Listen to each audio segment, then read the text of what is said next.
नमस्कार दोस्तों, विज्ञान वीडियो लेक्चर में आपका स्वागत है। आज हम 7वीं कक्षा का अध्याय अम्ल, क्षारक और लवण का प्रैक्टिस क्वेश्चंस को करेंगे। तो आइए प्रश्नों की तरफ बढ़ते हैं। पहला प्रश्न है, अम्लों और क्षारकों के बीच अंतर को बताइए। आइए उत्तर जानते हैं। अम्ल का स्वाद खट्टा होता है, वहीं क्षारक का स्वाद कड़वा होता है। अम्ल नीले लिटमस को लाल कर देते हैं, वहीं क्षार लाल लिटमस को नीला कर देते हैं। अम्ल जल में वियोजित होकर हाइड्रोजन धनायन देते हैं, वहीं क्षार जल में वियोजित होकर OH यानी कि हाइड्रोक्सिल ऋणायन देते हैं। अम्ल छूने पर चिकने नहीं होते हैं, वहीं क्षार छूने पर चिकने होते हैं। अम्ल मिथाइल ऑरेंज के घोल को गुलाबी कर देते हैं, वहीं क्षारक उसे गुलाबी से नीला कर देते हैं। अम्ल फिनोफ्थलीन को गुलाबी नहीं बनाते हैं, वहीं क्षारक फिनोफ्थलीन को गुलाबी बना देते हैं। तो इस तरह से हम अम्ल और क्षारक के बीच अंतरों को समझा। अगला प्रश्न है, अनेक घरेलू उत्पादों जैसे कि खिड़की साफ करने के मार्जकों आदि में अमोनिया पाया जाता है। ये लाल लिटमस को नीला कर देते हैं। इनकी प्रकृति क्या है? आइए उत्तर को जानते हैं।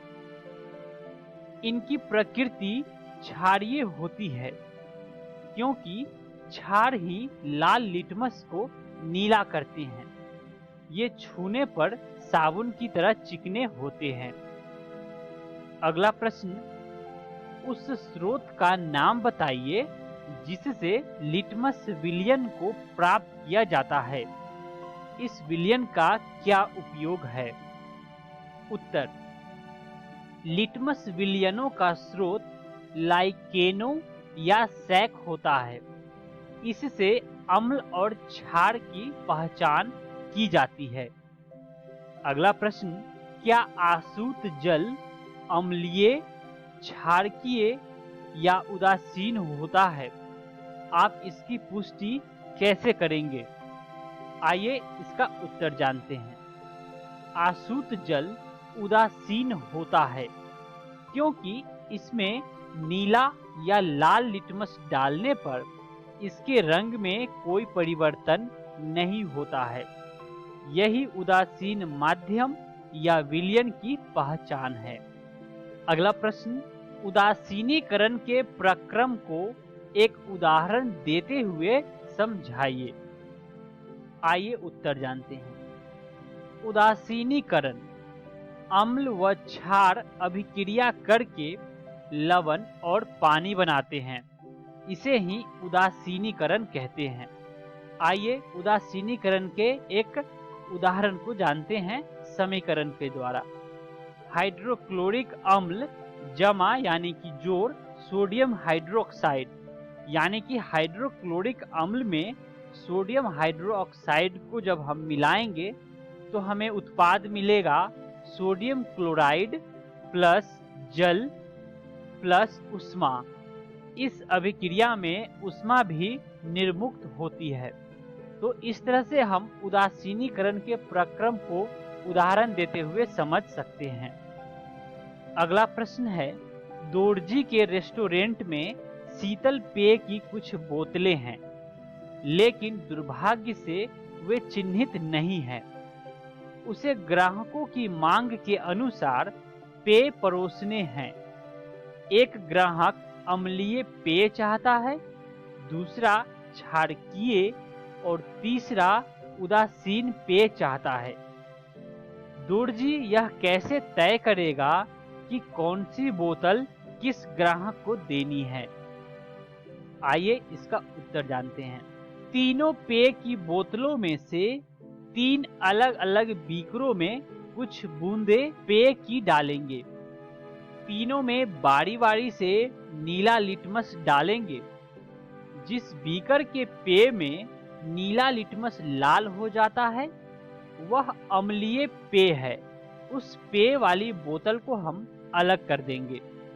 अब शेष बचे 2 बीकरों में से प्रत्येक में लाल लिटमस डालेंगे। एक बीकर में लाल लिटमस नीला हो जाता है, यह पेय क्षारीय है। इस पेय वाली बोतल को भी अलग कर देंगे। अब शेष बची बोतल उदासीन पेय वाली है। अब दोर्जी ग्राहकों को उनके मनपसंद पेय प्रस्तुत कर सकता है। अगला प्रश्न, समझाइए ऐसा क्यों होता है कि जब चींटी काटती है तो त्वचा पर कैलेमाइन का विलयन लगाया जाता है। आइए इसका उत्तर जानते हैं। चींटी के डंक में फार्मिक अम्ल होता है और कैलेमाइन क्षारीय प्रकृति का होता है। उदासीनीकरण प्रक्रिया के लिए जहां पर चींटी ने काटा है, कैलेमाइन के विलयन को रगड़ा जाता है। परिणाम स्वरूप फार्मिक अम्ल का कष्टकारी प्रभाव समाप्त हो जाता है। अगला प्रश्न, समझाइए कि ऐसा क्यों होता है जब कारखाने के अपशिष्ट को जलाशयों में बहाने से पहले उसे उदासीन किया जाता है। आइए उत्तर जानते हैं। कारखानों के अपशिष्ट को जलाशय में बहाने से पूर्व उदासीन किया जाता है, क्योंकि अपशिष्ट में अम्लीय पदार्थ मिश्रित होता है जो जल में मिलकर उसे अम्लीय बना देता है, जिसके कारण जलीय जीवों का जीवन प्रभावित होता है। इसीलिए कारखानों के अपशिष्ट में क्षारीय पदार्थ मिलाकर उसे उदासीन बना दिया जाता है। अगला प्रश्न, आपको 3 द्रव दिए गए हैं, जिनमें से एक हाइड्रोक्लोरिक अम्ल है, दूसरा सोडियम हाइड्रोक्साइड है और तीसरा शक्कर का विलयन है। आप हल्दी को सूचक के रूप में उपयोग करके उनकी पहचान कैसे करेंगे? आइए इसका उत्तर जानते हैं।